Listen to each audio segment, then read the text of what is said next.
Hi, okay, my name's Billy from Cheshire Citroen. Today I'm going to give you a quick tour of the Citroen C3 1.2 litre 2019 automatic petrol.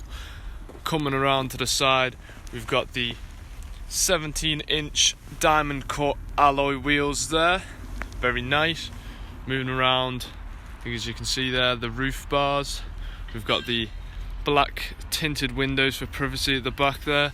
I'll just show you into the back. Open the door, plenty of room for anybody in the back there. We've even got a power supply just there in the middle. We'll close that door. Moving around to the back, we've got the rear parking sensors all along the bottom. Coming around, the 180-degree reverse camera just there. I'll open the boot to show you inside. Inside the boot there is plenty of space. You can even put down the rear seats if needed. Put the boot down and we'll go inside the car and have a cheeky look.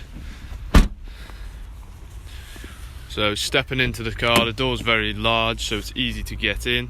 We've got the 4 electric window controls there, your wing mirror controls as well. Hopping in, you've got your lighting controls, telephone controls, audio and speech recognition. I will put on the ignition with the start stop engine, automatic. As you can see there, it shows you what gear you're in. We've got the 7-inch colour display, heads up for absolutely anything, touch screen as well. And then we've got the digital dashboard display there as well. Turn the engine off, take you back outside the car. This has been the Citroen C3 2019 1.2 litre. We here at Cheshire Citroen hope to see you very soon.